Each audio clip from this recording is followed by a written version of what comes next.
Hey, look, we're going to talk hockey with Jersey Jim in a second from Jersey. You can bring him onto the screen, Tuna. But, hey, Jersey Jim, he follows the NFL. He follows it all, college football, too. The Pittsburgh, this is going to be like the wildest NFL trade deadline ever, Jim. The Pittsburgh Steelers have finally landed a wide receiver, trading for the New York Jets' Mike Williams today. Adam Schefter breaking that news. We find out this morning Washington has acquired corner Marshawn Lattimore from the New Orleans Saints. And we're not done yet. 4 p.m. Eastern is the trade deadline today. What exactly are the Jets doing? They acquired Devontae Adams. They get rid of Mike. This is crazy, man. Crazy day. Yeah, Rod, really crazy day. Thanks for having me on today. Always a pleasure to be here. Yeah, the Jets, we knew when Mike Williams made that drop a couple weeks ago, maybe more than that, on a Monday Night Football game in prime time. He knew his days were done with the New York Jets, and then they went to get Devontae Adams. We know Aaron Rodgers finally getting Garrett Wilson involved. But Mike Williams hasn't really been a fit for the New York Jets, and now you got Wilson there, you got Devontae Adams there. Mike Williams was really never Aaron Rodgers' guy. He could have been Aaron Rodgers' guy if Rodgers decided to actually go to mandatory mini camps and not Cairo, but that's another discussion for another day. But Steelers get Mike Williams. He's still a good player. He was a great player in college for USC. He still has the ability. I think Russ gets him going, and I think that's a great fit for him. Mike Tomlin will keep him in line too. That's a great organization to go to for Mike Williams. It's amazing seeing teams shift gears into overdrive today, and some just like put it into reverse or raise the white flag. We're done. But listen, brought you here to talk about the Devils. Stefan Nason and Timo Meier scored for the New Jersey Devils last night. Jake Allen got the shutty, 31 saves. The Devils went into Edmonton and won 3-0. You called them as the division leaders, maybe the conference leaders, Jim, going into the season. So this start clearly doesn't surprise you. No, it doesn't surprise me. I think a lot of people may have expected it a little bit better than what they've shown.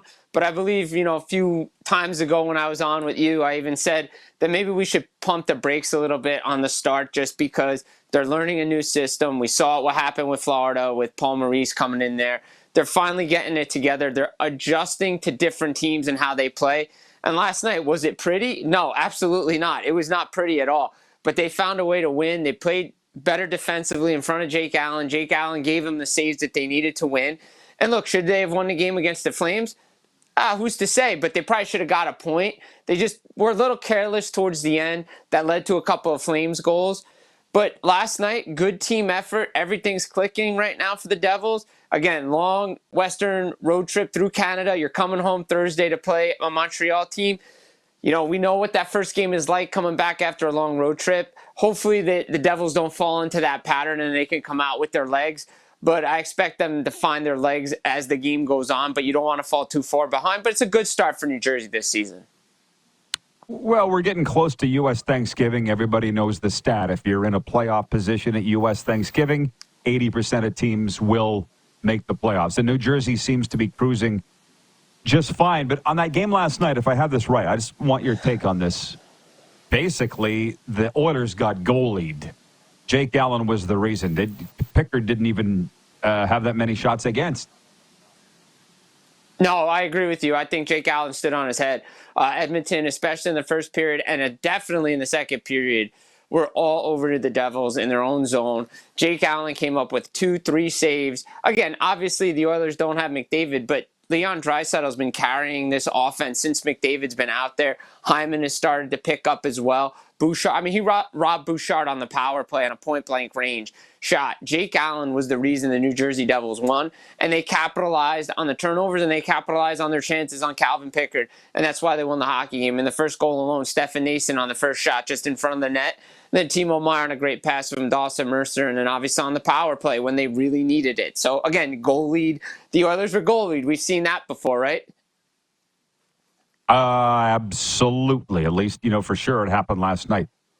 You follow the NHL tri-state area wonderfully. I need your take on the Islanders. I had them picked to miss the playoffs, and my guy Joe Lazito bullied me into not doing that, and now I pick them every game, and I'm always disappointed.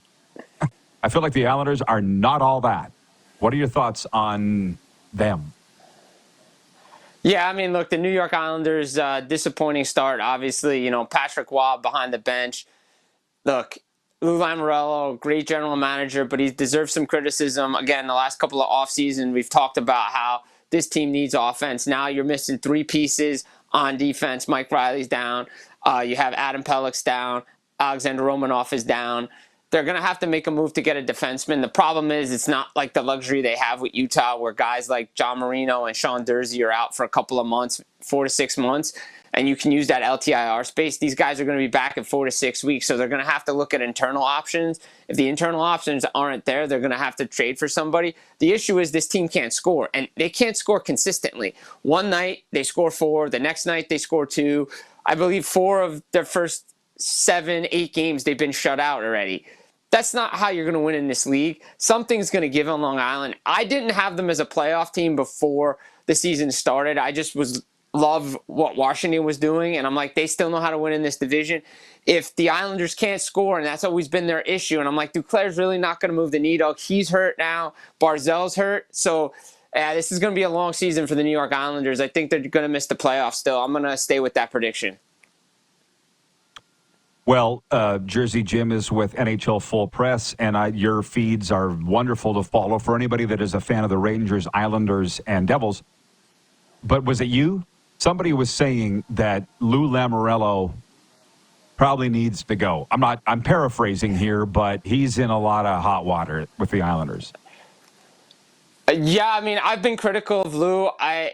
Going back to his days with the New Jersey Devils, especially towards the end of his tenure, going back to 2012 when they made the playoffs, they made that Stanley Cup run. A lot of things happened, fell their way. And then he has the knack of kind of bringing back the same team, kind of stay older. Hey, we have this veteran group. We have to, we were right there. We need to go after it again. And that's what he did on the island, too. They made back-to-back conference finals, but they were in the bubble. So we got to take that with a grain of salt, right? They had a lot of time off to get refreshed for their first run in 2020, and then 2021, it was a shortened season. But everything broke their way. They played the teams they were supposed to. Everybody thought the following year, okay, they're going to get back there. They didn't. They probably should have started that rebuild, and they haven't. And they let Jordan Eberle go. They keep fourth-line players they probably could have got back from Seattle. Just the decision-making of Lou Lamoriello when it comes to contracts that he hands out. He's just not been able to work the salary cap world. He's still living in that pre-cap world with certain players can win games, and he's got to start to change because good teams have to win different ways. The style of play that works in the playoffs, the Florida Panthers, the Devils, everybody's proven that. But you have to play differently in the regular season, and he has yet to adapt to that way of thinking. Just out of curiosity, who was your Stanley Cup final pick going into the year? I had Florida coming out of the East. I still believe in the Panthers. There's nothing that changes my mind of what I've seen. This team can win so many different ways. And on the West, I had Vegas coming out of the West because I just like what they did. They were underrated, but I just like what they have there. And Tomas Hertl is fitting in perfectly. Jack Eichel, the rest, they refreshed, still got a good defense. So that was my prediction coming in. Sounds good. Well, it's certainly hurdling towards that. Jimmy, as always, thanks for this. Great job. Enjoy the hockey, bro. Let's do it again soon. Absolutely. Always a pleasure to be here. Guys, take care and enjoy the week.